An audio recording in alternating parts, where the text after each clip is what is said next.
na mboka mobimba bato balalaka vent ezaka na mboka oyo bato bazalaka bien soko moni na mboka bato bazolala vente c'est-à-dire kwanga nana epesami te mboka mosusu bato bamela ti na tongo wana RDC loko makasi nayebisaka bino mboka na biso eza mboka elenge yoka sentiment epai wapi oke epai mboka bafali mboka ya beloma mboka ya basignature sinon soko oza mpona mbala liboso ko s'attarder te abonne-toi na chaîne et que ça la plaisir et to cause la famille comme on dit toujours que nous résidons ici na Washington et Seattle soko moni biso pesa ka biso mbota lokalo merci beaucoup na bao nyonso bazo pesa kilo na kati ya chaîne sinon place ya ba commentaire eza pona bino soko sepeli na commentaire sala na yo oyo nyonso lingi soko lu sepeli na sujet commenter pe et que ça la bien partager pe ma vidéo na biso pesa biso pe moi chance ya kozala vraiment numéro 2 ou bien numéro 3 na kati ya YouTube oyebiki espace comme tellement ya koloka mais toza wana musique to betaka musique esengeza na ba congolais po bakole auti ko beta mutu na ndenge abomaye a gagné na 4e round et pesi kitoko wana na Saudi Arabia toza kozela combat ya Tyson Fury na Francingano toyebike espoir ezali donc le col espoir eza non envolé te donc toza na espoir que tokoki ko gagner combat wana tozonga na kati ya muziki nayebisaka bino batebele bachaka ntembe ke fali ipupa za numéro 1 te fali ipupa boye donc bango na illusion na bango bamona kaka c'est comme si le vieux mopa aza ko exister ti lelo faire gola kutu donc ye banda lala na kati ya illusion na ye akanisa kaka ke fali ye mdaza le premier donc ye moyembi mais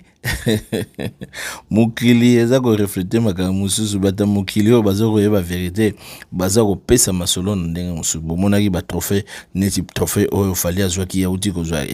dernièrement balobi ke trophée ya meilleur concert o ba congolais ba ganga balobaki concert ya faire ezala concert ya kitoko mais bato bazo tala ba analyse ya solo neti ba biso boto yebi ke concert ya fali ipupa yango muteleka ba concert tout na couleur na aspect na batu ozomona ke concert ndenge ezalaka yango azwi bato febele Awilo Longomba levé na biso ndenge asalaka muziki bino moko boyebi Awilo Longomba azali vraiment musicien oyo international ye azal lokote neti ba musicien bele auti ko confirmer que Fally Ipupa ye mutu azali number 1 na minute oyo epesi kanda po toyebike na minute oyo faire gola akokangisa via Awilo ennemi Koffi Olomide kutu Awilo akolinga komona ete mais pourquoi baza bongo bazalaka boye pona nini batu balingi batu baloba vérité te vraiment vérité ekoya kaka po vérité zanko oyebiti TV za radio te na kotikela bino botala image ya Awilo Longomba ndenge ni na peseli ba point pa ya lekina mais loko moko etikenga oyebi ba musicien bele bakabaka te ba musicien na ba journaliste ezala kaka ba journaliste ou ba chroniqueur basalela bango ba promo ya lukuta ya ofele balingi makambo ofele mais balingi kokabula mbongo na ba producteur te Awilo Longomba azosenga bino busalela ya promotion ngakutu abosana tokos assure mutu na mutazalaka na temps na ye oyo eza temps ya Fally neti ngai nasalaki mpe temps na nga mpe temps na nga moko yalaki nazalaki neti Fally nakanda kotondisa bastade nazokende pendant ke lere wana bango mpe bazalaki nanu boye te temps na bango mpe bandaki kozela mpo eya boye yebake succès ezalaka éphémère succès ya libela na vie ya mutu ezalaka jamais on sala temps et puis tant on sala temps na ye tout ce qu'il va faire parce que ça temps na ye bozo yo kande ye nous pas en tout cas mon pépé bakanga on et balé bakanga on la singataire tant on tazana temps na ye za temps na ye faut on dima beaucoup misa et pour encourager des ba Nigeria bozo mona ba kende ga liboso parce que bazana ba état d'esprit wana ti